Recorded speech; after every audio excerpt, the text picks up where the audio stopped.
आज हम देखेंगे ये जो पार्ट 2 है जो हम पढ़ाए थे आपको 2024 का मॉडल पेपर राजीव का, उसमें पहले वाले भाग में हम करा चुके हैं 1 से 20 तक जो ऑब्जेक्टिव क्वेश्चन थे। उसके आगे हम लोग देखेंगे 20 नंबर के आगे जो क्वेश्चन आया हुआ है। तो ये पहला क्वेश्चन आपको देख रहे होंगे कि समांतर माध्य पे है। समांतर माध्य में आपको दिया जाता है कि एफ आई, जिसे हम लोग कहते हैं बारंबारता, और इधर आपको दिया हुआ है यक्स आई, ये भी दे चुका है। सिंपल से क्या करना होता है, इसमें केवल आपको इन दोनों का मल्टीप्लाई करना होता है। आप मल्टीप्लाई कीजिएगा, जब 5 में 6 का गुणा करेंगे तो कितना आएगा 30। उसके बाद आप इसमें गुणा कीजिए 15 में 4 का, ये हो जाएगा 60। ऐसे ही गुणा करते हुए आएंगे। यहाँ पे देखिएगा जब 35 में के का गुणा करेंगे तो यहाँ लिखेंगे 35 के, और इसके बाद हम लोग जोड़ते हुए आएंगे। जब जोड़ेंगे तो 6 4 10 और उसके बाद 13 और 13 2 15। तो 15 में जोड़ने के बाद के जो जुटेगा वो होगा 15 प्लस के, ये लिखा जाएगा। बाकी ऐसे ही जोड़ेंगे तो ये टोटल जोड़ने के बाद आएगा 255, और ये जो 35 के है इस 35 के को अलग लिखेंगे हम लोग, 35 के प्लस के 35 के। अब इसके बाद फार्मूला लगाएंगे।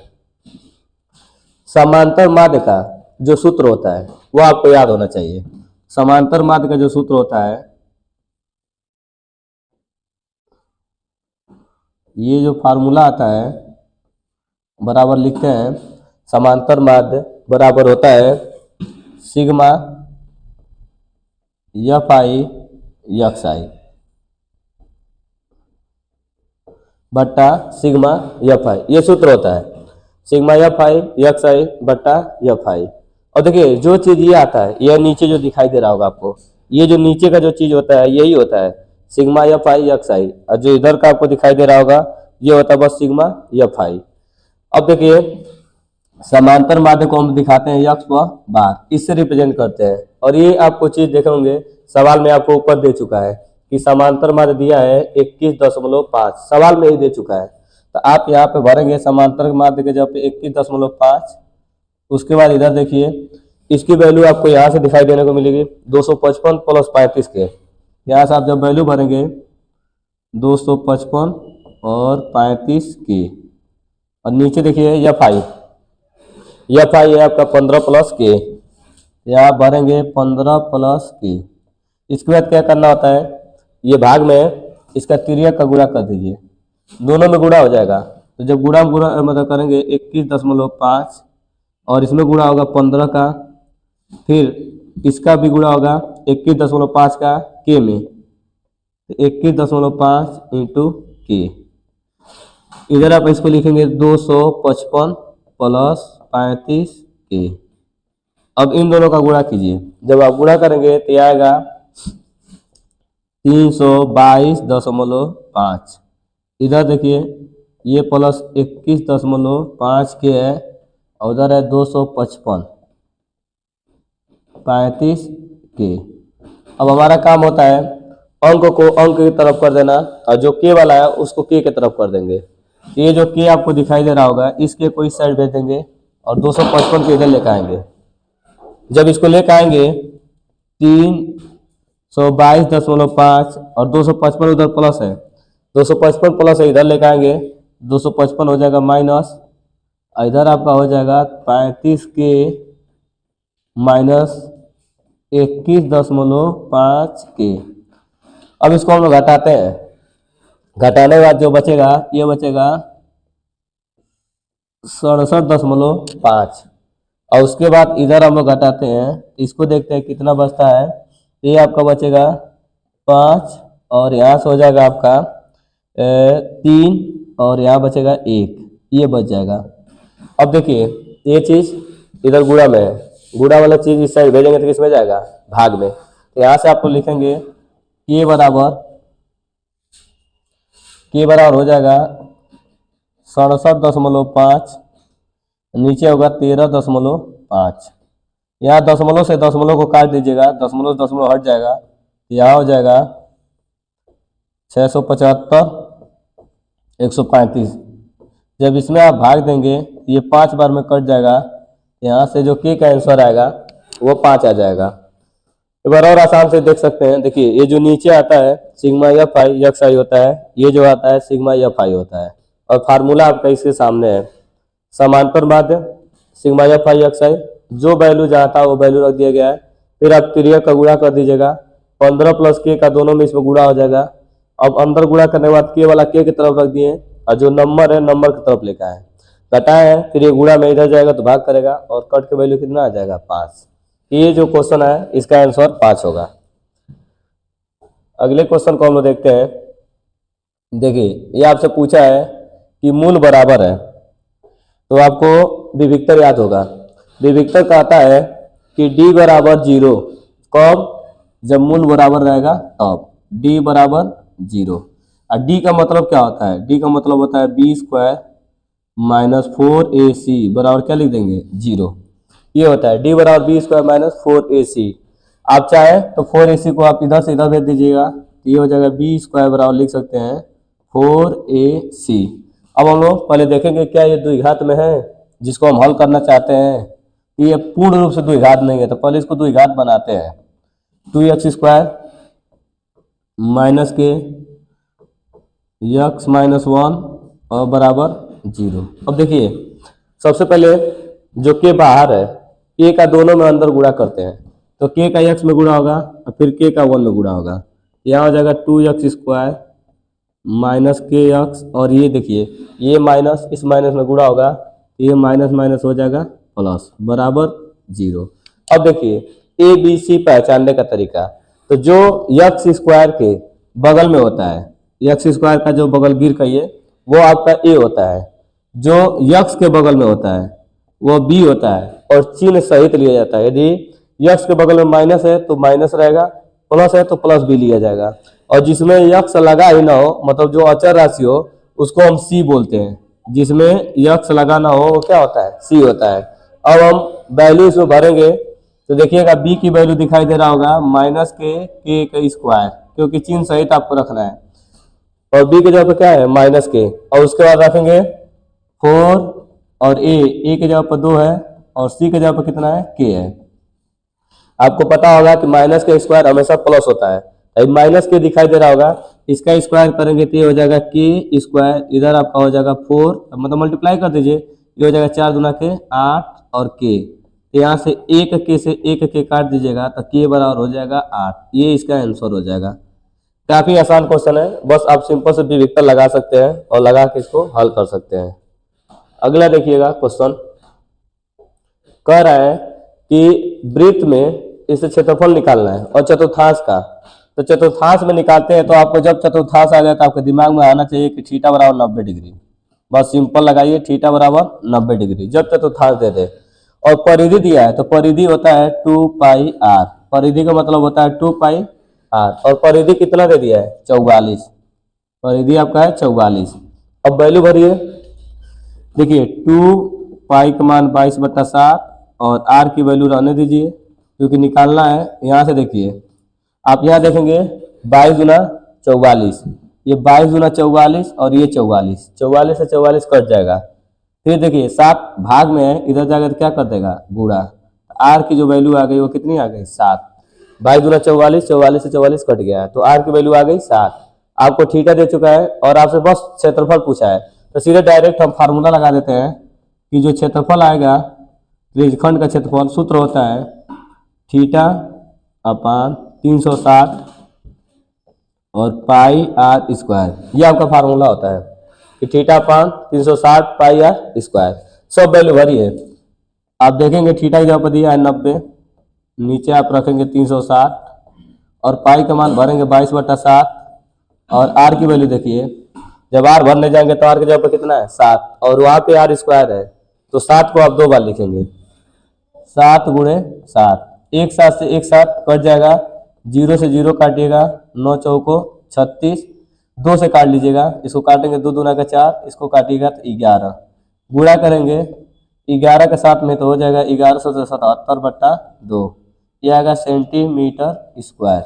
ये आपका आंसर हो जाएगा। बस केवल आपको फार्मूला याद हो theta upon 360 pi r square. जब चतुर्थांश दे तो आपको दिमाग में आ जाना चाहिए कि थीटा बराबर 90। इस क्वेश्चन को देखते हैं। देखिए ये तो फिक्स है, इस तरह का क्वेश्चन बोर्ड में आना। ये जो क्वेश्चन दिया आपका, प्रूव करना होता है कि ये एक अपरिमेय संख्या है। तो या तो देखिए बोर्ड में आपको देगा, या तो √2 कहेगा अपरिमेय संख्या है, या तो आपको कहेगा √5, √2, कोई भी दे सकता है, √2, √3 या √5। ये कहेगा कि अपरिमेय सिद्ध करके दिखाइए। फिलहाल में ये जो क्वेश्चन दिया है कि 5 माइनस √3, इसको प्रूव करके दिखाना है कि ये एक अपरिमेय संख्या है। तो कभी भी कोई भी अपरिमेय संख्या में कोई भी नंबर जोड़ा जाए, कोई भी नंबर परिमेय या अपरिमेय, हमेशा अपरिमेय ही मिलता है। तो ये देखिए, ये √3 आपके सामने क्या दिखाई दे रहा होगा, ये है अपरिमेय। इसमें क्या है, 5 है, तो 5 लग चुका है, तब भी ये अपरिमेय ही होगा। तो देखिए कैसे करते हैं। सबसे पहले कोई भी चीज प्रूव करना होता है इसमें, परिमेय अपरिमेय वाले, हम लोग मान लेते हैं, कह रहा है कि आपको कि इसको प्रूव कीजिए कि ये एक अपरिमेय है। तो सबसे पहले हम लोग ये मानते हैं कि हाँ ये परिमेय है, इसको मान के चलते हैं कि क्या है, परिमेय है। तो बोलेंगे कि 5 माइनस √3 एक परिमेय संख्या है। और आपको ये पता होगा कि कोई भी परिमेय संख्या होता है उसको बट्टे में लिखा जाता है। कोई भी परिमेय रहेगा वो क्या लिखेंगे, बट्टे। बट्टा माने जैसे इसको मान लिए a/b, आप p/q भी मान सकते हैं, p/q भी माना जाता है, इसमें a/b भी माना जाता है। और बोला जाता है कि a और b पूर्णांक है, a और b क्या है, धनात्मक पूर्णांक है। और जो कि बीच नीचे वाला जो होना चाहिए वो 0 नहीं होना चाहिए, अर्थात लिखा गया है b नॉट इक्वल टू 0, मतलब कि इसका हर 0 नहीं होना चाहिए। अब क्या किया जाता है कि जो अंडर रूट वाला है उसको अकेले छोड़ दिया जाता है। इसमें जो √3 है इसको अकेले छोड़ना है। ये बाएं तरफ है तो बाएं से दाएं तरफ लेके जाएंगे, इसका चिन्ह बदल जाएगा, माइनस है तो इधर आ गया तो प्लस, इसको ये जो परिमेय वाला है उसको उधर भेजेंगे, तो इधर प्लस है उधर जाएगा तो माइनस। फिर इन दोनों का एलसीएम लेंगे, b एलसीएम होगा तो b यहाँ पहुंच जाएगा, इसको बोलेंगे 5b, अब b से b यहाँ कट जाएगा तो बचेगा क्या, a। अब यहाँ पर हम लोग बोलेंगे कि a और b पहले से हम लोग क्या जानते थे, पूर्णांक है, अब पूर्णांक के साथ साथ क्या परिमेय संख्या है, और 5 भी क्या है, पूर्णांक है और परिमेय संख्या है। इस प्रकार हम लोग बोलेंगे कि जो इधर का चीज है वो तो परिमेय हो चुका है, क्योंकि a और b परिमेय है। इधर का चीज लेफ्ट हैंड साइड माने बायां पक्ष परिमेय है, तो दायां पक्ष भी क्या होना चाहिए, परिमेय होना चाहिए।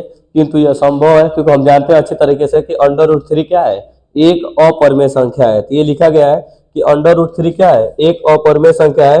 ये जो चीज होना चाहिए यहाँ पे देखिए, 5 माइनस √3 एक अपरिमेय संख्या होना चाहिए। और देखिए इस तरीके का क्वेश्चन जब आता है तो आप एनसीईआरटी का बुक देखेंगे तो उसमें एग्जाम्पल दिया है, एग्जाम्पल जितना उसमें लिखा है √2 √3 के लिए आप उतना ही बोर्ड में लिखिएगा, उतना लिखेंगे तो नंबर मिलेगा। ये बस केवल आप कैलकुलेशन साथ साथ इसमें लिखना भी बहुत जरूरी होता है इस तरह के क्वेश्चन में।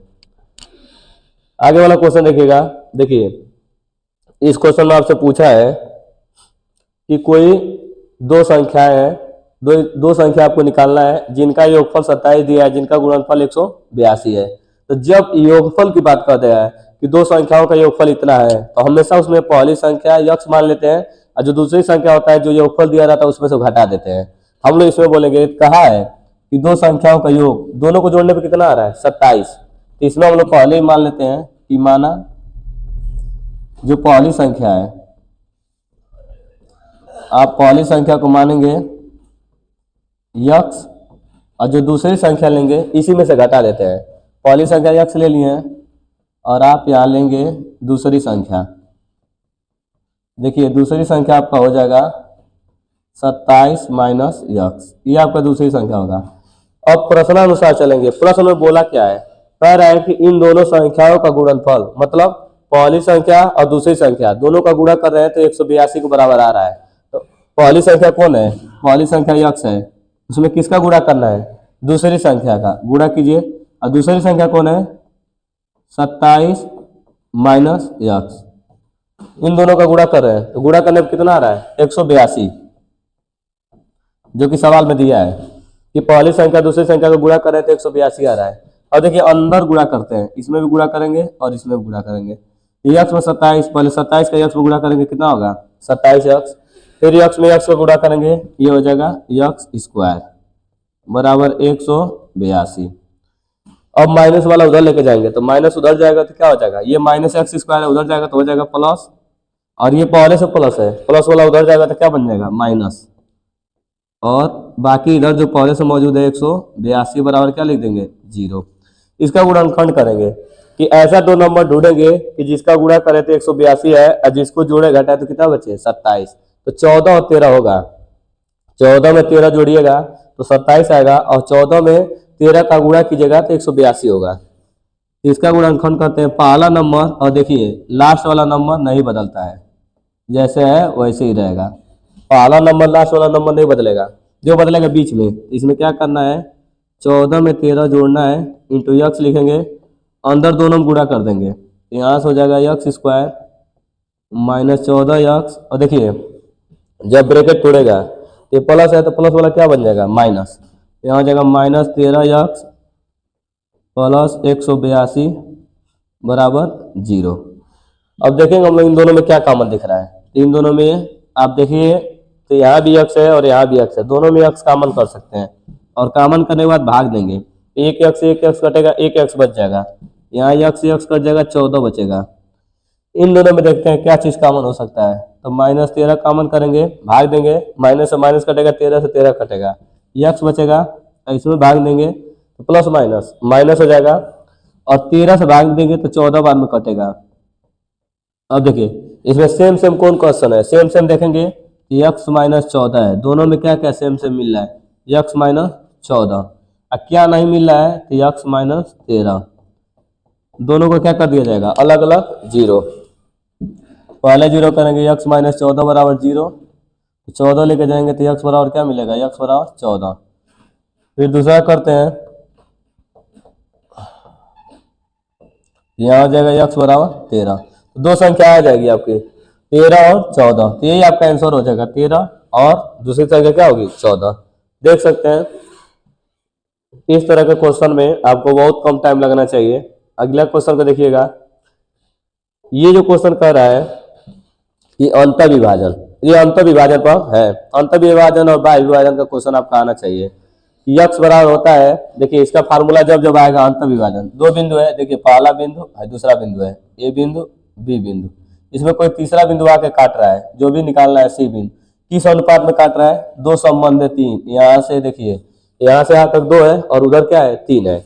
ये जो पहला आपका होता है ये होता है x1, ये होता है y1, ये होता है x2 और ये होता है y2। अब बीच में जो रहता है इसको क्या कहते हैं x, y, यही रहता है। जब मान लीजिए किनारे किनारे, एक किनारे पे बिंदु रहेगा, एक किनारे पे दूसरा बिंदु रहेगा, बीच में कोई तीसरा बिंदु आके काटेगा और किस रेशियो में काट रहा है एकदम बीच में काटेगा, तो बीच में काटता है एकदम बराबर बराबर रेशियो रहता है। थोड़ा सा इधर काटा है, इधर छोटा है 2 है, उधर ज्यादा बड़ा हो जाएगा 3।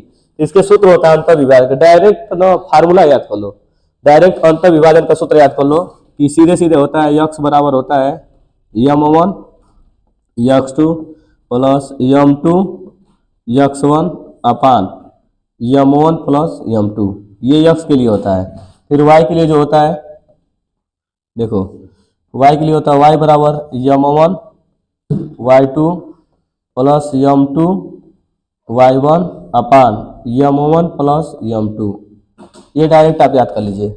चलिए वैल्यू भरते हैं हम लोग, तो वैल्यू भरेंगे यक्स बराबर m1, देखिए m1 पहला वाला होता है, जो पहला वाला है m1 होता है और जो है दूसरा वाला होता है ये होता है m2। वैल्यू भरते हैं, m1 कितना है 2 है, गुणे x2 देखिए तो x2 4 है और प्लस m2 देखिए तो m2 कितना है 3 है, और x1 देखिए तो x1 आपको दिखाई दे रहा होगा माइनस के 1 अपन नीचे m1 प्लस m2, m1 2 है और m2 3 है। इन दोनों को हल कीजिए, यहाँ आ जाएगा यक्स बराबर 4 दूना के 8 प्लस माइनस माइनस 3 और 3 2 5, इसको हल कीजिएगा तो 8 में से घटेगा तो ये 5 और नीचे भी 5, 5 से 5 कट जाएगा, यहाँ यक्स बराबर हो जाएगा 1।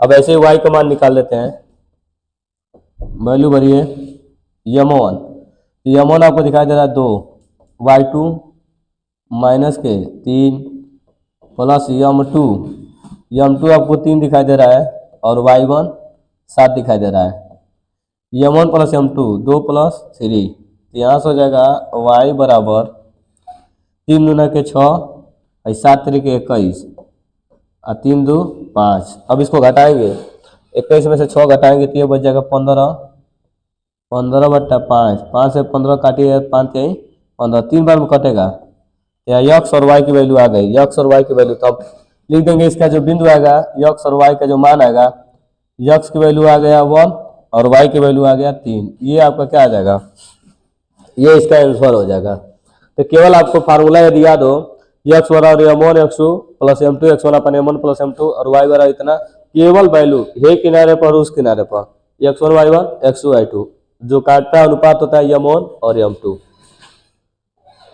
इसके बाद वाला क्वेश्चन देखिएगा, इस क्वेश्चन देखिए हाई एंड डिस्टेंस का क्वेश्चन है जो कि फिक्स है। आपको हाई एंड डिस्टेंस में सबसे मेन चीज होता है फिगर बनाना।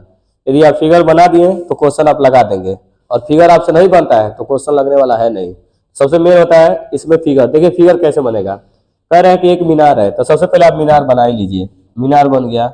अब कह रहा है कि मीनार का नाम देना हो तो नाम दे दीजिए, कुछ भी, चलिए नाम दिया जाएगा बाद में, पहले मीनार बना दिया गया। कह रहा है कि मीनार के आधार से, ये मीनार का आधार होता है, मीनार का नीचे का सिरा आधार होता है। मीनार के आधार से ए दूरी पर, तो पहले हम ए दूरी बनाते हैं, मीनार के ए दूरी पर, और मीनार के आधार से बी दूरी पर, तो पहले यहाँ से यहाँ तक ए दूरी पर। तो ए दूरी पर कौन बिंदु है, पी है। यहाँ पर नाम दे दीजिए, मीनार का आधार जो है ओ है। तो ओ से देखिए मीनार के आधार से पहले ए दूरी पर, तो पहले आप लिख लीजिए ए दूरी, यहाँ से और यहाँ तक की जो दूरी आपकी रहेगी ए दूरी। फिर कह रहा है मीनार के आधार से बी दूरी पर दूसरा बिंदु है, कौन बिंदु है, क्यू। यहाँ से दूसरा बिंदु आप थोड़ा सा बना लीजिए, यहाँ पर कौन बिंदु है, क्यू। और ये जो दूरी आपकी है यहाँ से यहाँ तक कितनी दूरी है, बी दूरी पर, मीनार के आधार से बी दूरी पर है। और दोनों कोण क्या है, कोटि पूरक है।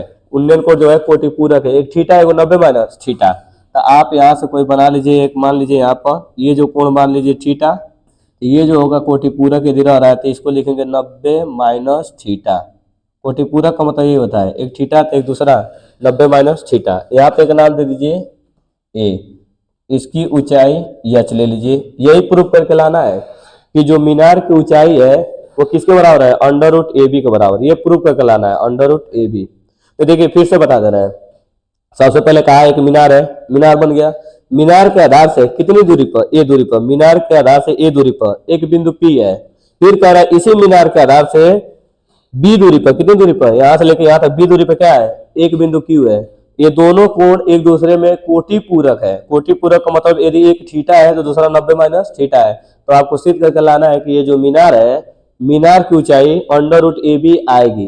तो चलिए काफी आसान तरीके से हम लोग करते हैं। सबसे पहले छोटा त्रिभुज लेंगे, तो छोटा त्रिभुज ये वाला ले लेते हैं।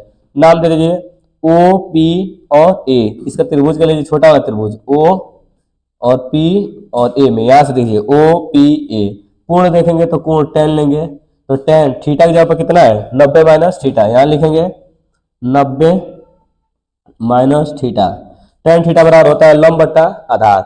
तो कोण के सामने का भुजा ये लंब होता है, कोण के सामने भुजा लंब, और जो नीचे बचता है उसको क्या कहते हैं, आधार। तो यहाँ पर लंब आपका हो जाएगा, लंब की वैल्यू जो होगी ओ से लेके ए तक, ओ ए ये हो जाएगा लंब, और आधार देखेंगे ओ से पी तक, ये बन जाएगा आधार। और आप सबको पता होगा तो जानते होंगे tan 90 माइनस थीटा tan के साथ बदल जाता है, 90 के साथ 100 बदल जाते हैं, और 180 के साथ कोई नहीं बदलता है। तो 90 के साथ बदलेंगे तो tan किस में बदलता है, कॉट में। यहाँ लिखेंगे tan 90 माइनस थीटा बराबर होगा कॉट थीटा। और इधर आपका OA देख लीजिए, ओ से ए कितना है, एच है। और नीचे आप देखिएगा OP कितना है, तो OP ए है। इसको आप बना लीजिए समीकरण नंबर 1, बना के छोड़ दीजिए। फिर आप चलिएगा बड़का त्रिभुज पर, बड़के त्रिभुज पर देखेंगे तो नाम है O Q और A। तो बड़े वाले त्रिभुज का नाम देखेंगे O, और फिर लगाएंगे O के बाद Q और Q के बाद A में, दोनों त्रिभुजों में देखेंगे। देखिए इस त्रिभुज में जाएंगे तो देखेंगे कोण क्या बना है, तो कोण थीटा बना है। यहाँ लिखेंगे हम लोग tan थीटा।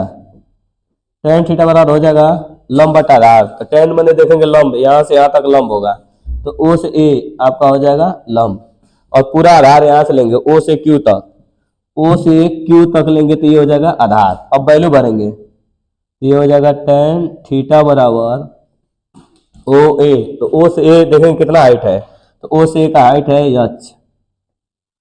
और आधार देखिए, आधार पूरा O से लेके यहाँ तक कितना आधार है, तो ये है B। इसको बनाएंगे समीकरण नंबर 2।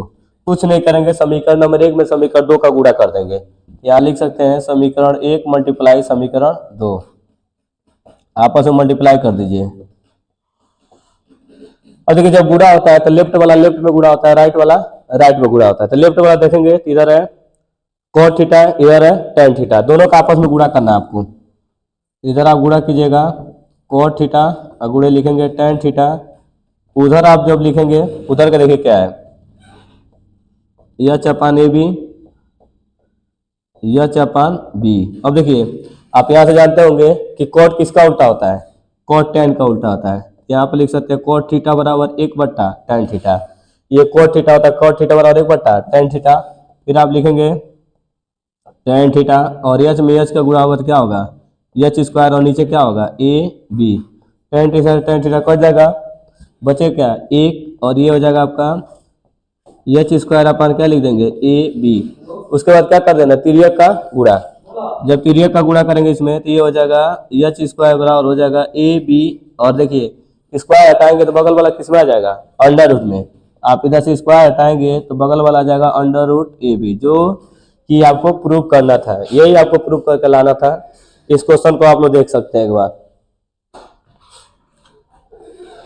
अगले क्वेश्चन को हम लोग देखते हैं कि अगला क्वेश्चन क्या बोल रहा है। देखिएगा ये त्रिकोणमिति का क्वेश्चन आया है। और देखिए इस त्रिकोणमिति में कभी भी जब आप सवाल लगाने जाइएगा तो पहले लेफ्ट हैंड साइड लीजिए। जो लेफ्ट हैंड साइड हम लेते हैं तो पहले लेफ्ट हैंड साइड में क्वेश्चन को उतार लेते हैं। काफी आसान क्वेश्चन है ये। देखिए कैसे आपको करेंगे, लेफ्ट हैंड साइड में सबसे पहले आप क्वेश्चन उतारिएगा। क्वेश्चन क्या कर रहा है, कोट ए कॉस ए बट्टा कोट ए अब प्लस कॉस ए, और लाना क्या है, ये लाना है। देखिए जब इस तरह क्वेश्चन आता है और आपको पता है कोसेक में लाना है तो सीधे आप इसको साइन कास में चेंज कर दीजिए। कोट बराबर होता है कास बट्टा साइन, और नीचे भी क्या लिखेंगे, कोट बराबर कास बट्टा साइन। अब सीधे हम लोग क्या करते हैं, कॉमन कर लेंगे। कॉमन करने के बाद तुरंत आपका आंसर आ जाएगा। 2 लाइन का क्वेश्चन है। देखिए आप इसको आप हल कीजिएगा, सीधे आप बोलेंगे कि कोट बराबर क्या होता है, यदि याद हो तो कोट बराबर होता है कास बट्टा साइन। कोट बराबर क्या होगा, कास बट्टा साइन। अब बगल में कौन है, कॉस है। फिर हम लोग नीचे लिखेंगे कोट बराबर होता है कास और बट्टा के साइन, इसके बगल में है आपका कॉस। अब देखेंगे कि ऊपर क्या कॉमन है, तो ऊपर और नीचे दोनों में कॉमन है। ऊपर भी कॉस कॉमन है तो कॉस कॉमन कर लेंगे, और कॉमन करने के बाद प्रक्रिया होती है भाग देने की। भाग देंगे तो कॉस से कॉस कट जाएगा, इसके जगह पर बचेगा 1।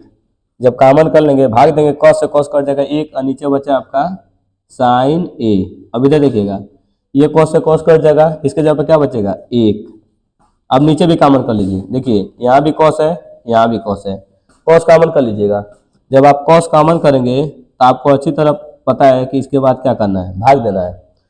तो कॉस से कॉस कट जाएगा, इसके जगह बचेगा 1 बट्टा आपका नीचे हो जाएगा साइन ए। फिर इसमें देखिए भाग दीजिए, कॉस से कॉस कट जाएगा, पूरा पूरा कट के कितना होगा 1। ये कॉस से कॉस कट जाएगा आपका। अब इतना ही आपको याद होगा कि 1 बट्टा साइन कोसेक होता है। 1 बट्टा साइन क्या होता है, कोसेक।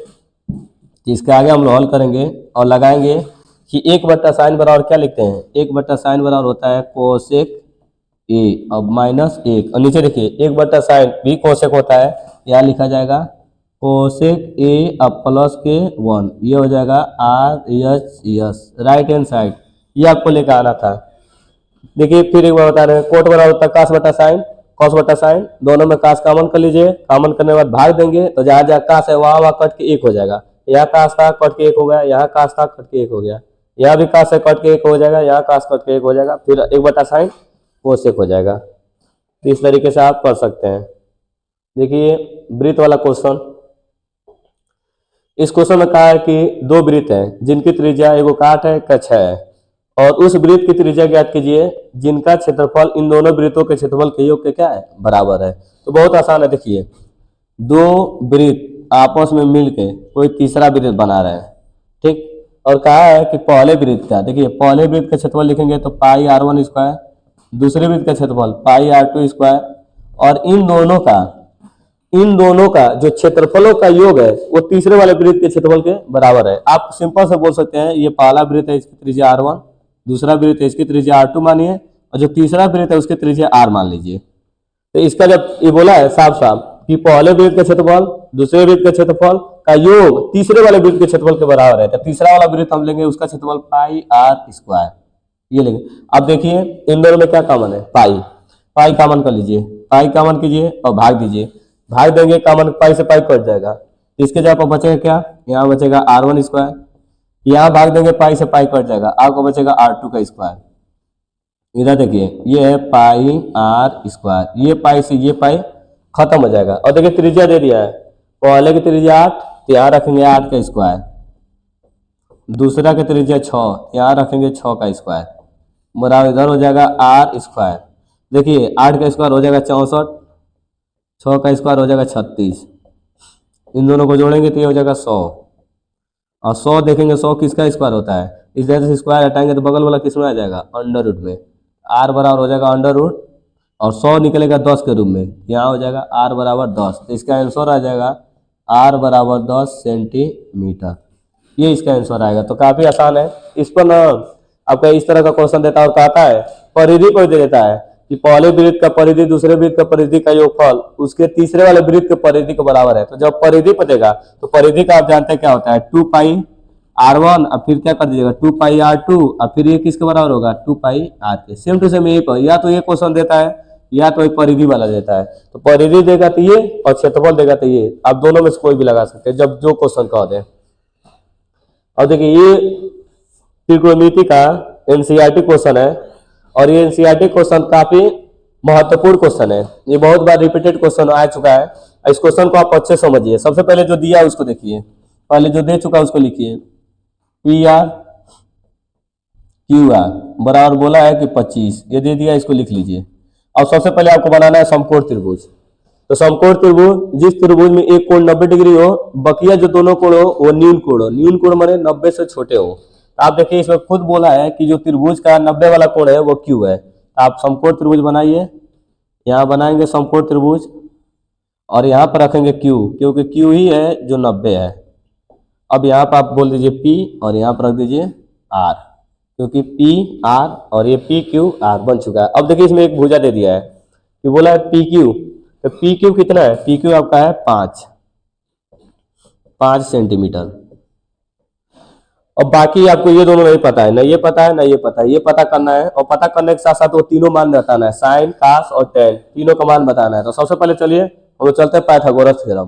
पाइथागोरस थ्योरम लगाएंगे। पाइथागोरस थ्योरम कहता है यदि 90 के सामने का भुजा आपको पता होगा कौन होता है, ये क्या होता है, लंब होता है। कोण के सामने भुजा लंब, और जो नीचे वाला बचा होता है उसे क्या कहते हैं, आधार, ये आधार होता है।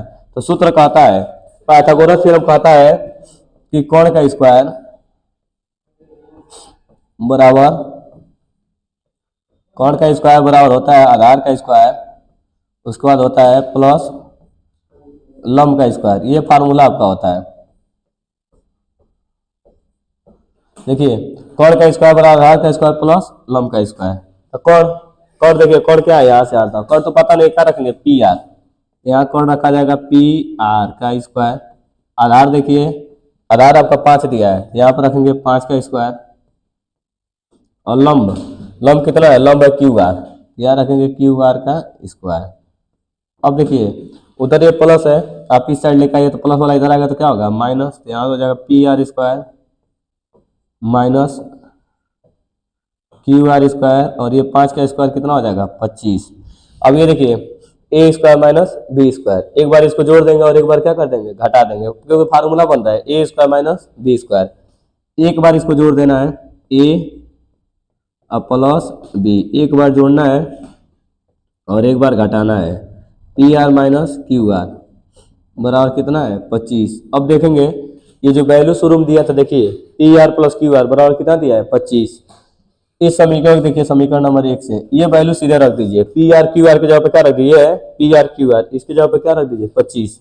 यहाँ से आप इसके जगह पर रखिए 25 अगुड़े ये आपका है PR माइनस QR बराबर 25, और यहाँ से 25 से 25 कट जाएगा और यहाँ बचेगा कितना 1, ये हो जाएगा PR माइनस QR बराबर 1। इसको बनाइए समीकरण नंबर 2, और क्या कीजिए समीकरण 1 समीकरण 2 को जोड़ दीजिए। समीकरण 1 समीकरण 2 को जोड़ेंगे PR प्लस QR बराबर 25, इधर आप जोड़िएगा PR माइनस QR बराबर है 1। जब जोड़ा जाता है तो चिन्ह में कोई परिवर्तन नहीं होता है, घटाया जाता है तो चिन्ह में परिवर्तन होता है। जोड़ने पर देखिए क्या होगा QR से QR कट जाएगा, पी आर हो जाएगा 2 PR, और 25 में 1 जोड़ेंगे तो ये हो जाएगा 26, और 2 से काट देंगे तो पी आर की वैल्यू आ जाएगी 13। यहाँ से देखिए पी आर कितना आ गया, तो पी आर ये है, पी आर आ जाएगा आपका 13, और बस पी आर की वैल्यू कहीं भी रख दीजिए, समीकरण नंबर 1 में रख दीजिए। समीकरण 1 से देखेंगे, आप लोग लिखेंगे समीकरण 1 से, देखिए समीकरण 1 से आपको दिखाई दे रहा होगा P R plus Q R बराबर है 25, और यहाँ वैल्यू भरेंगे तो पी आर मतलब 13 और क्यू आर बराबर 25। 13 को उधर लेके जाएंगे, प्लस वाला उधर लेके जाएंगे तो माइनस हो जाएगा, तो क्यू आर बराबर हो जाएगा 25 माइनस 13, ये बच जाएगा क्यू आर बराबर आ जाएगा 12। तो इसका आंसर कितना आ जाएगा 12। तो यहाँ से जो वैल्यू आएगी ये वैल्यू 12 आ जाएगी। अब तीनों को देखिए 12 13 आ गया, आप सीधे क्या पूछा है साइन, तो लिखेंगे साइन पी, साइन पी, तो साइन थीटा बराबर होता है लंब बट्टा कोण, साइन थीटा बराबर लंब बट्टा कोण। तो देखिए कोण के सामने को बुझा, ये क्या कहलाएगी लंब, तो लंब हो जाएगा 12 और कोण क्या हो जाएगा 13। तो साइन थीटा बराबर होता है लंब बट्टा के कोण। और उसके बाद पूछा है कास, कास पी, तो कास बराबर होता है आधार बट्टा कोण। कास बराबर क्या होता है आधार, तो आधार नीचे वाला होता है, आधार 5 और कोण क्या है 13, ये हो जाएगा 5/13। फिर टेन, टेन आपको बताना है तो टेन पी, तो टेन बराबर होगा लंब बट्टा आधार, तो लंब बट्टा आधार होगा, टेन बराबर लंब, लंब बने 12 और आधार बने 5, ये होगा 12/5। ये आपका आंसर हो जाएगा इन तीनों का।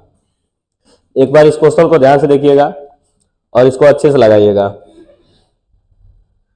अब देखिए अगला क्वेश्चन, अगला क्वेश्चन ये बोला है कि कोसेक का मान दे दिया है। देखिए कोसेक ए बराबर 2, हम लोग ये देखते हैं कि ये कोसेक इधर है और उधर 2 दिया है, तो ए का पहले मान निकालते हैं और ये देखते हैं कि 2 जो है वो कोसेक में किस चीज का मान होता है, तो ये होता है 2 कोसेक 30 का मान होता है। यदि आप इसको हल करें, क्योंकि साइन का उल्टा होता है, साइन 30 का मान 1/2, तो साइन का उल्टा होता है कोसेक। यहाँ आप लोग बोलेंगे कि कोसेक किसका मान होता है, तो ये बोलेंगे आप कोसेक किसका मान, कोसेक 30 का मान। तो कोसेक से कोसेक हट जाएगा तो ए बराबर आ जाएगा 30 डिग्री, और यही मान हम लोग ले जाके यहाँ पुट कर देंगे जो कि पूछा है आपसे। क्या है 1, और देखिए आप यहीं से नीचे से लगा दीजिए, यहाँ से जब लगाएंगे 1/, ये है tan A प्लस साइन ए है, और नीचे है 1 प्लस कास ए। वैल्यू भरते हैं हम लोग, जब इसमें वैल्यू भरा जाएगा तो 1/, देखिए tan A, तो A tan A का मान कितना निकालें, A का मान हम 30 निकाले हैं। फिर यहाँ देखिए भरेंगे साइन ए की जगह पर 30, 1 प्लस कास ए की जगह पर 30। अब हल करेंगे तो देखिए 1/30 का मान होता है 1/√3। यहाँ देखिए तो tan 30 का मान होता है 1/√3।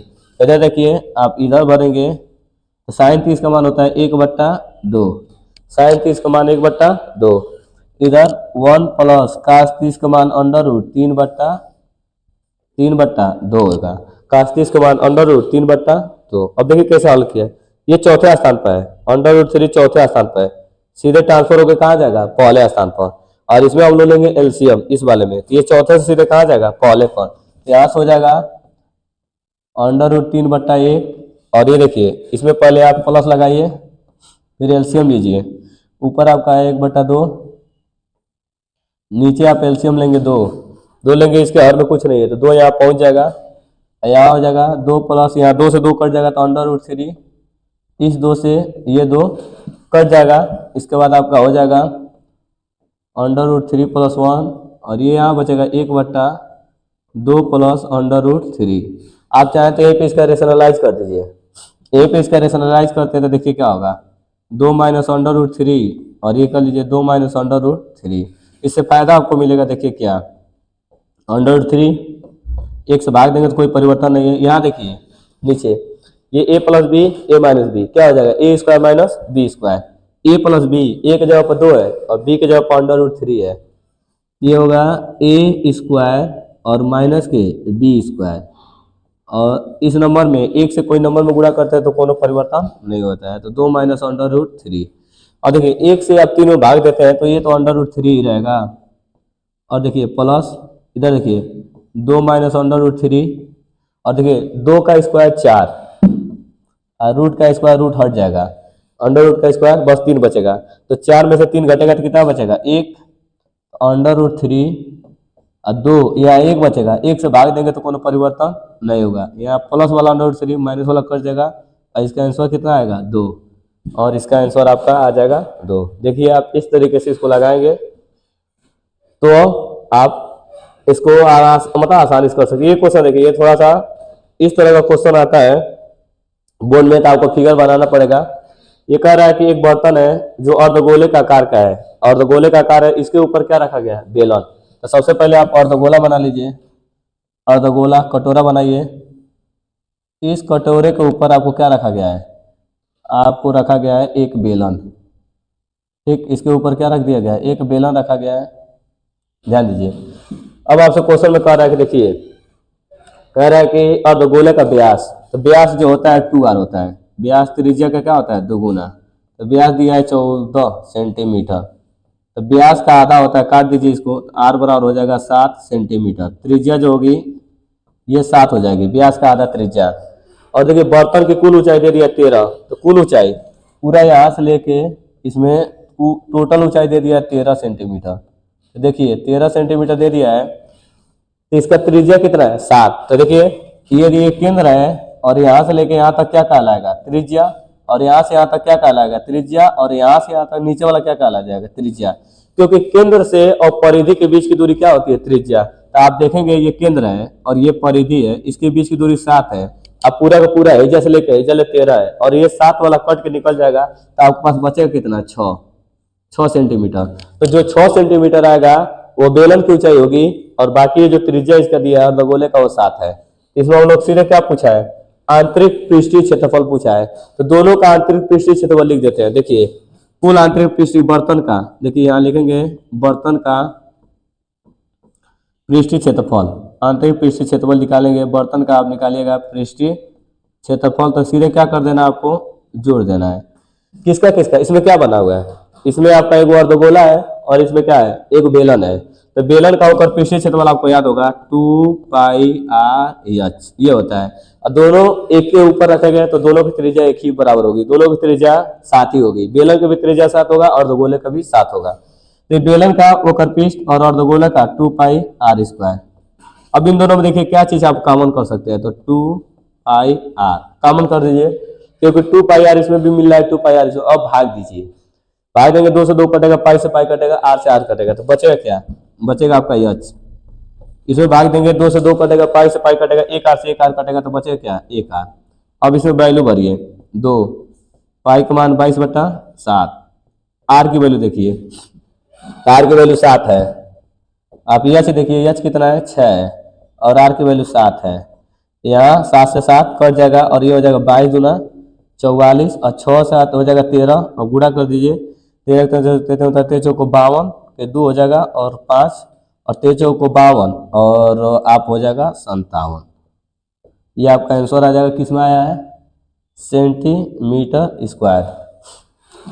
अब देखिए अगला क्वेश्चन, इस तरह का क्वेश्चन देखिए, अब आगे जो क्वेश्चन पूछा है आपसे, देखिए ये जो क्वेश्चन कह रहा है कि ब्रज अपनी पुत्री से कहता है मैं 7 वर्ष पूर्व, मतलब 7 साल पहले तुमसे 7 गुना था। ब्रज है और वो अपनी लड़की से कह रहा है कि मैं 7 साल पहले मैं तुम्हारी उम्र से कितना गुना था 7 गुना बड़ा था। फिर कह रहा है 3 वर्ष बाद, फिर 3 साल बाद कह रहा है कि मैं तुम्हारे उम्र का 3 गुना रह जाऊंगा। तो बताइए कि इस स्थिति में इनका बताना है कि ब्रज का और पुत्री का क्या होगा वर्तमान आयु। एक का x मान लीजिए और एक का क्या मान लीजिए y। तो ब्रज जो आदमी है, ब्रज की लिख दीजिए, ब्रज की वर्तमान आयु, वर्तमान आयु इसको ले लीजिए आप x वर्ष, और जो पुत्री है, ब्रज की जो पुत्री है, पुत्री की वर्तमान आयु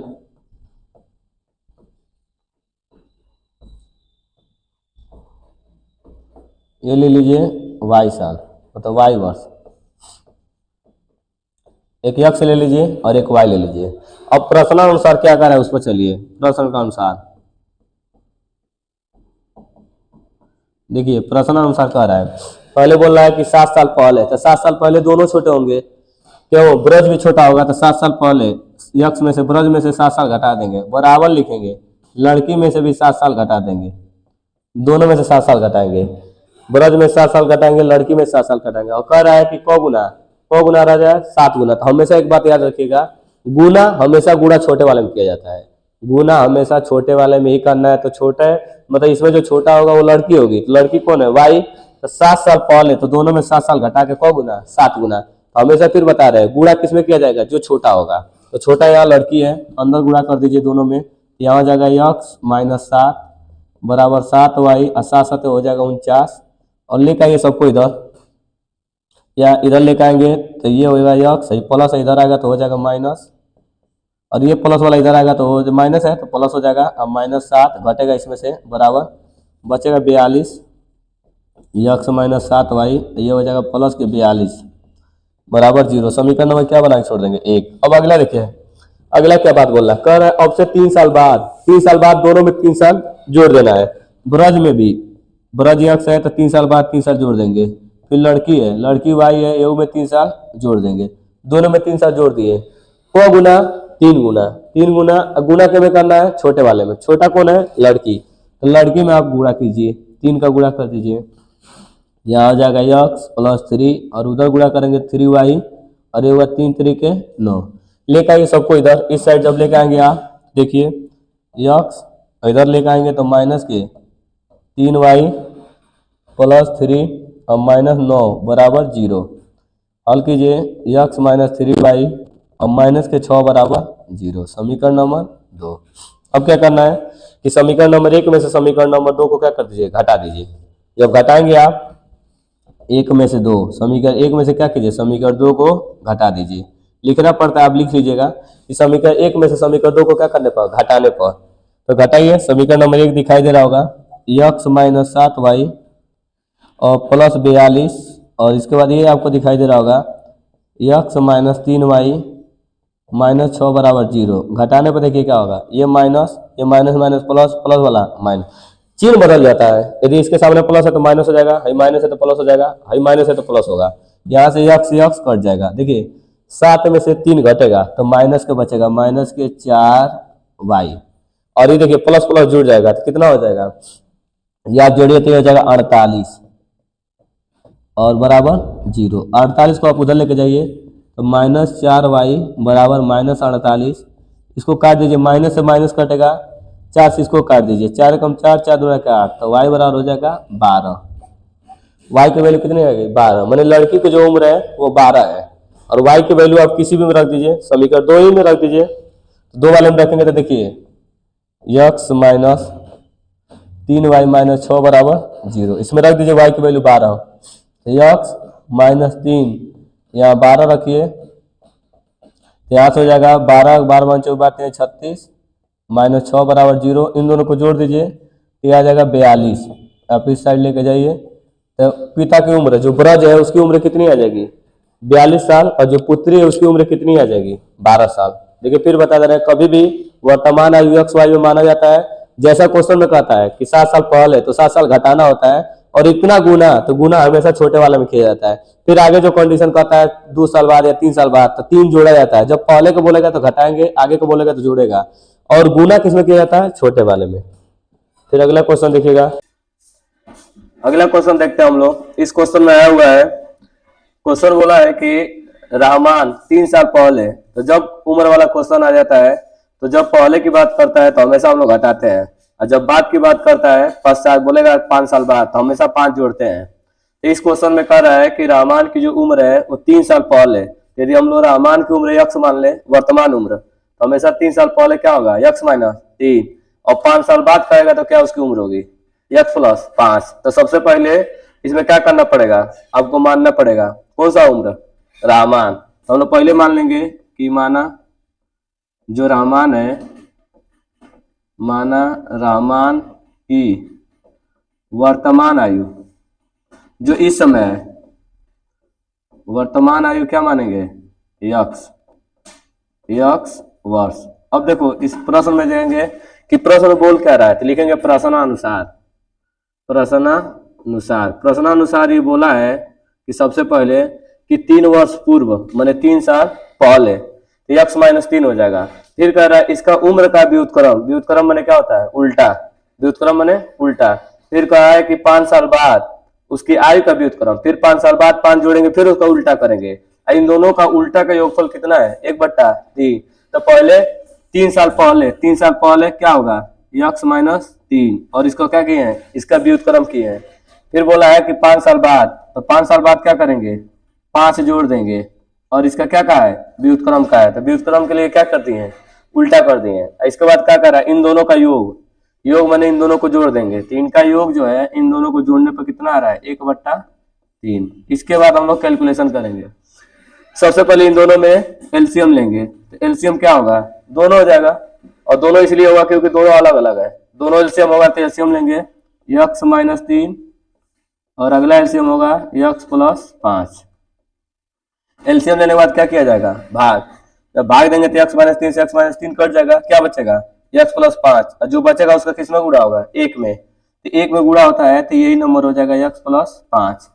इसमें x प्लस 5 से x प्लस 5 कट जाएगा तो क्या बचेगा?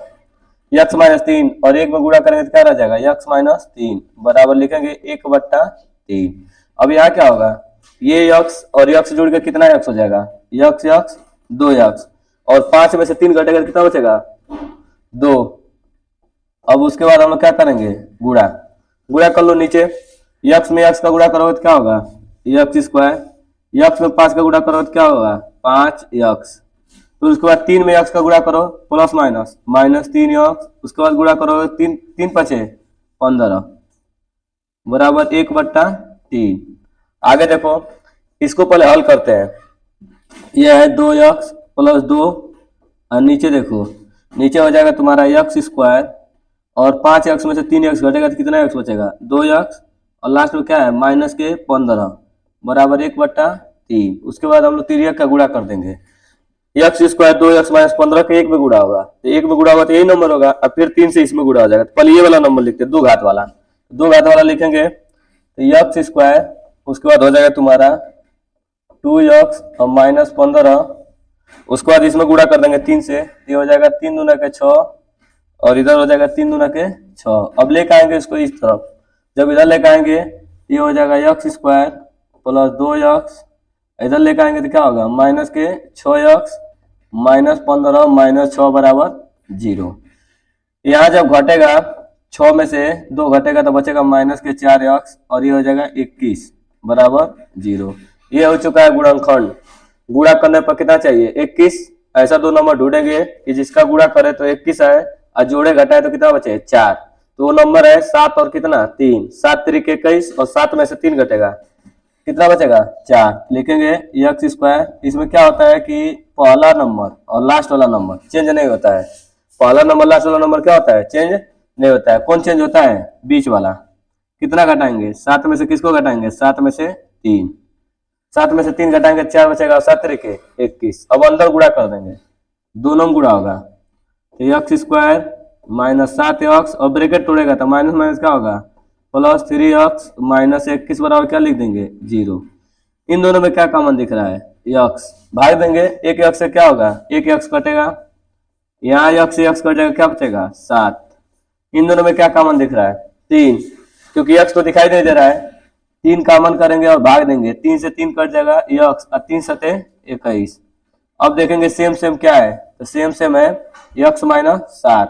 तो सेम सेम पहले एक ब्रैकेट में कर लेंगे, अब बिना सेम वाला दूसरे ब्रैकेट में कर लेंगे, और दोनों को अलग अलग क्या कर देंगे? 0। जब दोनों को अलग अलग 0 करोगे तो x माइनस 7 बराबर 0, माइनस 7 उधर लेके जाओ तो x बराबर क्या आ जाएगा? 7। और इसको जब 0 करोगे तुम लोग तो x प्लस 3 बराबर 0, और 3 उधर लेके जाओगे तो क्या होगा? माइनस के 3। तो कभी उम्र निगेटिव नहीं होती है। उम्र निगेटिव होती है? नहीं। ये नंबर नहीं होगा। x का मान कितना आ गया? 7। इस तरह पता चला कि जो रहमान की आयु कितने वर्ष है? 7 साल है। अगले क्वेश्चन को देखिए। इस क्वेश्चन को देखिए, हाई एंड डिस्टेंस का क्वेश्चन है। इस क्वेश्चन में एक लड़का है, लड़का खड़ा है और वो किसको देख रहा है? एक घर को देख रहा है। यहाँ पे दिया है भवन, भवन दिया है ना जी। लड़का खड़ा है, लड़का कितना बड़ा है? लड़का 1.5 मीटर का खुद ही है। लड़का 1.5 मीटर का खड़ा होके एक घर को देख रहा है, और घर की ऊंचाई कुल कितनी है, 30 मीटर है। घर जो है ऐसे बना दो, एक भवन, भवन बन गया, ये घर है, और घर की ऊंचाई नाम दे दो इसका ए, और यहाँ लिख दो बी। ये घर की ऊंचाई है जो कि 30 मीटर है, पूरा इसकी ऊंचाई जो है यहां से लेके यहाँ तक ये है 30 मीटर। 30 मीटर ये बन गया है। अब इसके सामने एक लड़का खड़ा हो रहा है, जो कि लड़की की जो ऊंचाई है वो कितने मीटर है, 1.5 मीटर है। ये मान लो लड़का हो गया, लड़का खुद खड़ा है यहाँ से, और ये घर को देख रहा है।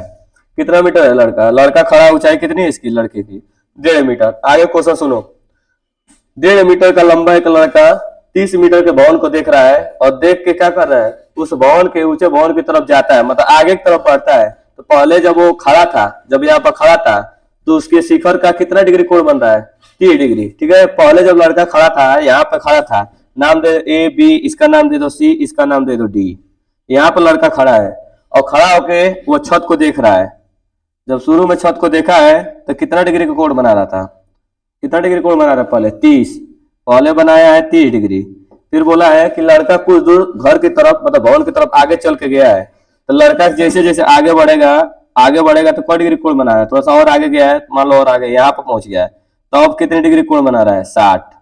पहले कितना बना रहा था, 30, अब कुछ आगे बढ़ के गया है तो कितना बना रहा है, 60। और एक बात, जितना हम लोग भवन के पास जाते हैं कोण बढ़ता जाता है, और जितना भवन से, घर से जितना ज्यादा दूर रहेंगे, कोण हमारा क्या रहेगा, कम। जैसे मान लो देखो, और आगे जाओगे तो कोण बढ़ेगा, 60 है तो 70 हो जाएगा। जितना हम घर की तरफ बढ़ते हैं कोण क्या हो जाता है, बढ़ता जाता है। तो अभी फिलहाल में कहाँ है, भवन से दूर है, पहले दूर है तो 30 डिग्री, फिर भवन के पास गया तो कितना डिग्री, 60 डिग्री। अब नाम दे दो इसका बी सी डी ई, नाम दे दो इसका, इसका कुछ और नाम दे दो एफ। अब देखो लड़का 1.5 मीटर है, तो यहाँ से लड़का ये जो होगा 1.5 मीटर, इधर भी तो होगा 1.5 मीटर। ये हाइट जो होगी कि नहीं लड़के की, 1.5 निकल जाएगा तो ये कितना बचेगा, 28.5। ये जो हाइट आएगी यहाँ से लेके, ये जो हाइट होगी यहाँ तक जो होगी कितनी होगी, 28.5। अब हम लोग क्या करेंगे, आपसे पूछा कि बताइए कि लड़का भवन की तरफ चल के कितना दूर तक गया है, तो हमको नहीं पता, हम मान लेते हैं यक्स। अनुमान के चलते हैं कि लड़का घर की तरफ चल के कितना दूर गया आगे, यक्स। और ये भी दूरी नहीं पता है तो ये दूरी वाई ले लेते हैं, इस दूरी को वाई ले लेते हैं, इस दूरी को यक्स ले लेते हैं। सबसे पहले हम छोटा त्रिभुज लेंगे। छोटा त्रिभुज है, इसका नाम है मान लीजिए ई एफ बी, का कोई भी नाम दे दीजिए, बोले छोटा वाला त्रिभुज लीजिए। छोटा त्रिभुज का नाम लिखेंगे ई, और क्या है एफ, और बी में। छोटा वाले में हम देखेंगे तो छोटा वाला में कौन कोण बना है, 60 की 30, छोटा वाला में बना हुआ है 60, तो लिखेंगे tan 60। tan 60 तो tan थीटा बराबर क्या होता है, लंब बटा आधार। तो लंब पूरा 20 लगाए कहां तक होगा, 20 लगाए एफ तक, ये हो जाएगा लंब। और आधार लेंगे तो आधार कहां से कहां तक होगा, ई से एफ तक, ई एफ। अब वैल्यू भरेंगे, tan 60 का मान क्या होता है, √3, और बी से एफ कितना है, बी से एफ है 28.5। और देखो नीचे ई से एफ पता है, नहीं पता है, बस वाई है, वाई लिख देंगे। उसके बाद क्या करेंगे, तिर्यक का गुणा, तिर्यक का गुणा होगा तो यहाँ चला जाएगा √, यहाँ आ जाएगा वाई, तो वाई बराबर लिखेंगे 28.5, और नीचे क्या लिखेंगे √3। ये अंडर हटाने के लिए हम लोग क्या कर सकते हैं, ऊपर नीचे √3 से गुणा। अंडर हटाने के लिए हम लोग करेंगे ऊपर नीचे √3 से गुणा। रूट में रूट का गुणा होता है, रूट क्या हो जाता है, हट जाएगा। अरे नीचे अंडर रूट का गुणा होगा तो क्या होगा, अंडर रूट हट जाएगा, क्या बचेगा, 3 बचेगा। और ऊपर क्या है तुम्हारा 28.5 √3। अब 3 से काट दो, ये 3 से काटोगे तो कितना होगा, 3 9 27, और 3 5 15। ये आ जाएगा तुम्हारा, किसकी वैल्यू आ गई, y की 9.5 √3। अब हम लेंगे बड़ा वाला त्रिभुज। तो देखो बड़ा वाला त्रिभुज का क्या नाम है, तो बड़ा वाला त्रिभुज जो आ रहा है, त्रिभुज इस तरह लिख लो DFB, DF और B में कौन कौन बन रहा है, tan 30, तो tan थीटा, तो tan थीटा जो बन रहा है, देखो यहाँ पर जब tan 30 बना है तो tan थीटा बराबर पूरा का पूरा लंब यहाँ से लेके यहाँ तक लंब होगा, और पूरा यहाँ से लेके यहाँ तक क्या होगा, आधार। तो tan 30 तो लंब हो जाएगा तुम्हारा B से F, और आधार में तुम्हारा ये दोनों आ जाएगा D से F। अब देखो तुमको पता होगा tan 30 का मान क्या होता है, 1/√3, और B से F कितना है 28.5। और डी सी एफ में क्या आ जाएगा, दोनों दूरी आ जाएगा यक्स और क्या आ जाएगा वाई। इसको तुम लिखना यक्स प्लस वाई। उसके बाद क्या करना होता है, तिर्यक का गुणा। तिर्यक का गुणा करो, यक्स प्लस वाई में किस में गुणा होगा, एक में। एक में गुणा होगा तो ये रह जाएगा यक्स प्लस वाई। इसमें गुणा हुआ अंडर रूट 3 का, तो ये हो जाएगा 28.5 और अंडर रूट 3। अब मान भरेंगे y की वैल्यू, तो y की वैल्यू कितनी आई है 9.5, तो x plus 9.5 under root 3 28.5 under root 3। ये प्लस उधर लेके जाएंगे तो क्या होगा माइनस, एक्स बराबर हो जाएगा 28.5 under root 3 minus 9.5 under root 3। अब घटाएंगे तो आएगा दशमलव से दशमलव, ये घटेगा 5, ये टोटल आ जाएगा 19 अंडर रूट 3, इतना मीटर आ जाएगा यक्स की वैल्यू। यही इसका आंसर होगा, क्योंकि वो आदमी है 19 अंडर रूट 3 मीटर यहाँ से चल के और यहाँ तक पहुंचा है। ठीक है, इसका आंसर ये रहेगा कितना, डी से ई। वाई क्या है, वाई नहीं पूछा है तुमसे, बस पूछा था कि पहले खड़ा था तो 30 डिग्री बना रहा था, कितना दूर आगे चल के गया है कि 60 डिग्री कोण बनाएगा, तो कितना दूरी चल के गया है 19 अंडर रूट 3। अगले क्वेश्चन को देखो, ये जो क्वेश्चन दिया है इस क्वेश्चन में पहले से हम लोग क्या किए हैं, पहले से वर्ग अंतराल लिख दिए हैं। यहाँ पे देख लो, पहले से वर्ग अंतराल सही तरीके से नहीं दिया है तो हम लोग 0.5 जोड़ते हैं, 0.5 घटाते हैं ना, तो उसको सही तरीके से पहले से कर लिया गया है। इसमें यफ आई पहले से दे चुका है, यफ आई दिया है, और यक्स आई कैसे निकालते हैं आप सबको पता है। इन दोनों को जोड़ के 2 से क्या कर दिया जाता है, भाग। जोड़ते हैं ना जी, इन दोनों को जोड़ो और किससे भाग दोगे, 2 से। तो टोटल जोड़े हैं, फिर कितना आएगा 51 आया, जोड़ के भाग दिए 2 से, फिर ऐसे इन दोनों को जोड़ के 2 से भाग देंगे, इतना आता जाएगा। इसमें पद विचलन विधि द्वारा निकाले हैं, तो इसमें बीच में जो होता है जैसे 1 2 3 4 5 है ना, तो तीसरा नंबर पर जो है इसको हम लोग क्या ले लेते हैं, इसको लेते हैं हम लोग कल्पित मान, क्या लेते हैं ए, याद है कि नहीं।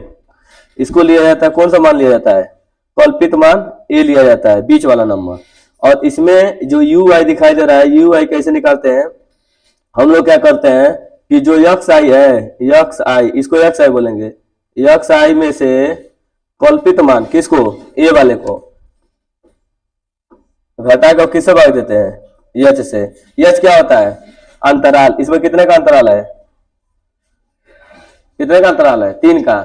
देख लो इसमें से घटाओ कितने का अंतराल आएगा, 3 का। तो अंतराल तुमको 3 दिखाई दे रहा है, कल्पित मान कितना आ गया 57। और देखो ये जो तुम निकालोगे तो ऊपर ही लिख दो कि यच की वैल्यू कितनी है, यच कितना आ गया 3, कल्पित मान कितना आया है 57। और देखो सबसे पहले एक बार और समझ लो, एफ आई तुमको दिया है, एफ आई निकालने जो, तो एफ आई तो दिया ही रहता है, यू आई भी जानते हो तुम निकालना। इन दोनों को जोड़ के 2 से क्या कर देना भाग, तो ये भी निकल गया। इसमें पद विचलन विधि द्वारा करना है, तो बीच वाला नंबर ढूंढते हैं, और ये बीच वाला नंबर क्या है 57, कल्पित मान होगा। अब इसमें यू आई कैसे निकालते हैं, यू आई निकालते हैं ना, यक्स आई में से ए घटा के यस से भाग दे देते हैं। देखो यू आई है 51, मान लो 51 है कि नहीं, यू आई 51 में से पहले 57 घटाएंगे, क्योंकि यहाँ लिखा है यक्स आई माइनस के ए, तो 51 में से 57 घटाओगे तो -6 बचेगा, बचेगा ना -6। अब -6 में यच से भाग देंगे, यच क्या है 3, तो 3 में जब 6 को भाग दो तो क्या आएगा -2। फिर इसमें देखो, फिर 54 वाले में से 57 घटाएंगे, 54 से 57 घटेगा कितना बचेगा 3, -3 बचेगा। -3 में 3 का भाग देंगे कितना आएगा -1। ये लाइन से ऐसे आता जाएगा, और 57 में 57 घटेगा कितना बचेगा 0, और 0 किस नंबर से भाग देंगे क्या आएगा 0। तो अब देखो इसके बाद क्या होता है, ये जो आया है F I you I, F I यहाँ पे और यू आई यहाँ पे, इन दोनों का गुणा कर देंगे। अब गुणा करके पहले तो इन दोनों को जोड़े हैं, तो जोड़ के कितना है 400, फिर इन दोनों को गुणा करके जोड़े तो कितना है 25। अब सूत्र देखो, सूत्र क्या होता है, इसका जो समांतर माध्य निकाला जाता है, तो इसके लिए सूत्र देखो ये होता है, समांतर माध्य एक्स बार बराबर ए प्लस सिग्मा एफ आई, और यू आई है एफ आई यू आई बट्टा सिग्मा एफ आई गुणे क्या रहता है, गुणे एच। ये रहता है कि नहीं फार्मूला। अब इस फार्मूले में ए कितना है देख लो, ए कितना है 57, तो पहले ए तुम भर दो, एक्स बार और ए के जगह पर तुम 57 भरो, और देखो एफ आई यू आई का वैल्यू देखो कितना है 25, और इसके बगल में देखो कितना है 400, नीचे एफ आई कितना है 400, और एच कितना है 3। तो पहले काटो 25 को हम 25 और 25 16 बार में कटेगा कि नहीं, क्योंकि 25 आते कितना होता है 200, और 25 16 जा 400, तो 16 बार कट जाएगा। अब 3 का 1 में तुम करो, 3 का जब क्या करोगे 16 में 3 एकम 3 और 3/16, तो जब 3 में तुम लोग 16 का भाग दोगे तो आएगा 0.18। भाग देने पे ये ना आएगा। अब भाग दोगे 3 में 16 का 0.18। अब इसको जोड़ दो, तो जोड़ोगे तो क्या आएगा, जोड़ने पाएगा 57.18। ये इसका क्या आ जाएगा, समांतर मार्ग 57.18। कर लोगे एक बार, ठीक है। अगले क्वेश्चन को देखो,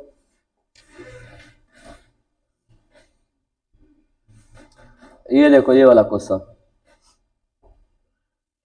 ये जो क्वेश्चन आया है 6 नंबर में, इसमें आपसे वक्र पृष्ठ के बारे में पूछता है। देखो वक्र पृष्ठ होता क्या है, वक्र पृष्ठ बेलन का वक्र पृष्ठ पूछेगा। तो कभी तुम लोग सड़क पर देखते हो रोलर जाता है ना, तो रोलर जो जमीन समतल करता है तो यही तो उसका भाग जमीन समतल करता है। इधर का जो वृत्ताकार होता है, इधर का वृत्त वो समतल करता है क्या, नहीं, तो वो नहीं लिया जाता है। तो केवल बेलन का वक्र पृष्ठ बोला जाता है। तो बेलन का जो वक्र पृष्ठ होता है, जो उसका सतह ये वो सतह 2πr, यदि ये भी और ये भी लिया जाता है ना तो उसको बोला जाता है बेलन का संपूर्ण पृष्ठ 2πr h + r, लेकिन वो नहीं लिया जाता है। इस क्वेश्चन में बोला है कि सबसे पहले आपका एक बेलन है, बेलन के अंदर क्या निकालना है, बेलन के अंदर शंकु को निकाल देना है। ठीक, जब तुम लोग बेलन बनाओगे तो देखो पहले इस फिगर को क्या बचेगा, पहले इस फिगर को समझो। इसमें देखो ये तुम पहले बना लो, बेलन बना, इसमें से क्या काट के तुमको निकालना है, शंकु। शंकु को काट के निकाल दो, कोई और कलर से मान लो बना दो। चलो यहां से तुमको शंकु निकाल देना है, शंकु निकल गया। ठीक, अब तुम्हारे पास बचेगा क्या, देखो शंकु मान लो बीच में से शंकु निकाल दिए हो, इधर का जो बीच में इस तरह बेलन जो रहता है वो तो बचा रहेगा ना, उसका वक्र पृष्ठ। देखो ये चीज जो होता है, ये मत समझो कि सीधे रेखा है। ऐसे बेलन को बनाओगे तो बेलन का ये वाला भाग और बेलन का ये वाला भाग बचा रहेगा कि नहीं, यही तो रोलिंग करता है। यदि बेलन हो, तुम लोग बेलन को ऐसे चलाओ तो यही तो भाग रोलिंग करेगा। तो बेलन का वक्र पृष्ठ बचा रहेगा कि नहीं, तो बेलन का वक्र पृष्ठ क्या होता है 2πr ये होता है। और नीचे क्या बचा है, नीचे को वृत्त नहीं बचा है, ये भी तो बचा रहेगा। इसका क्या होता है क्षेत्रफल πr²। और इसमें एक शंकु का पार्ट बचा रहेगा कि नहीं, देखो ये कट के यदि निकल जाता है, समझो ध्यान से, ये कट के यदि निकल जाता है तो इसका कौन सा भाग बचा रहेगा, ये भी तो तुमको लेना है। अंदर का कौन सा भाग बचा रहेगा, शंकु। और शंकु का वक्र पृष्ठ क्या होता है πr।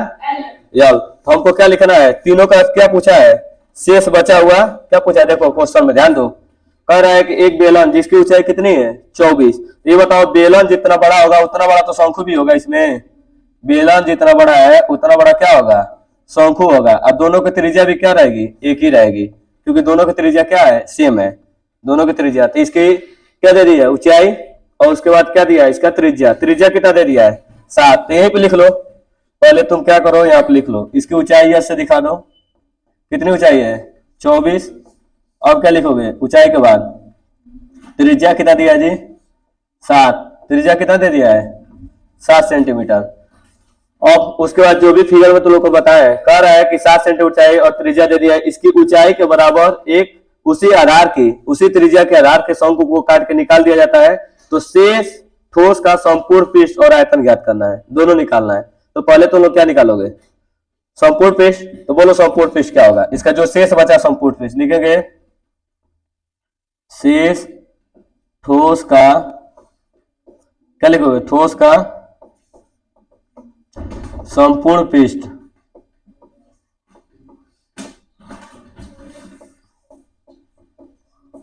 अब देखो जब इसका संपूर्ण पृष्ठ लिखने जाएंगे तो संपूर्ण पृष्ठ में क्या क्या हो जाएगा जी, सबसे पहले तुम्हारा क्या होगा, सबसे पहले बेलन। तो बेलन का क्या लिखोगे तुम लोग, बेलन 2πr और क्या लिखोगे यस। उसके बाद क्या लिखोगे πr², किसका, वृत्त का। और इसमें क्या लिखेंगे πrl, क्या लिखेंगे πrl, किसके लिए लिखेंगे, शंकु के लिए। तो पहले वो वक्र पृष्ठ किसका लिखे हैं, बेलन, फिर क्या लिखे नीचे जो वृत्त बचा उसका, फिर किसका लिखे है जो शंकु है उसका।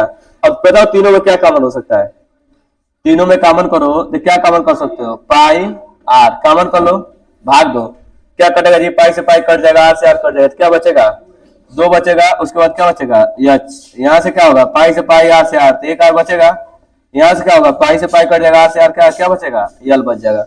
अब देखो कटने के बाद वैल्यू भर दो, जो जो वैल्यू दिया वैल्यू भरो। तो देखो पाई का मान कितना रखोगे 22/7, और r कितना दे दिया है, r तुम्हारा दे दिया है 7। उसके बाद देखो 2, यच की वैल्यू कितनी है 24, और आर कितना दे दिया है 7, और यल तुमको निकालना पड़ेगा। तो यल पाइथागोरस थ्योरम से निकाल दोगे। तो यल जब निकालने जाओगे तो देखो ये तुम्हारा ऊंचाई है, ऊंचाई कितनी है जी 24, ऊंचाई कितनी है 24, तेरी ऊंचाई ये 24 है और ये 7 है, तो पाइथागोरस थ्योरम से 25 होगा कि नहीं।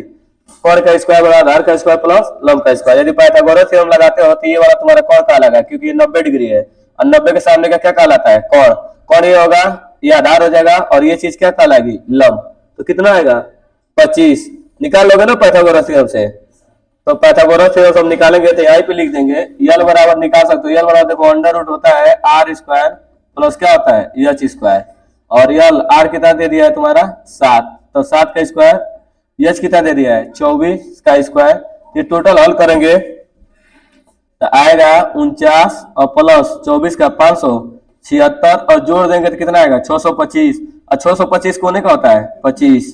यहाँ से यल बराबर कितना लिख देंगे 25। अब सबको हल कर लो। देखो यहाँ 7 से 7 तो ऐसे ही कट जाएगा, ठीक। कितना आएगा 22, और उसके बाद इसमें कितना होगा 24 गुना 48, और उसके बाद कितना आएगा जी जोड़ लो कितना होगा 7 और 5 12 और ये 3, ठीक है ना। अब इन दोनों को जोड़ लो कितना आ जाएगा, जोड़ो 10 और ये 80, गुणा कर लो। पहले तो एक 0 लिख देंगे, 8 गुना के 16 हासिल 1, 8 गुना 16 1 17, तो इतना आ जाएगा वर्ग इकाई। अब सुनो ऐसे ही तुम आयतन में निकाल सकते हो, आयतन कर लोगे ना तो वो पृष्ठ ऐसे निकाल देंगे, उसके बाद आयतन निकाल लोगे। तीनों का आयतन याद है कि नहीं, तो आराम से कर लीजिएगा।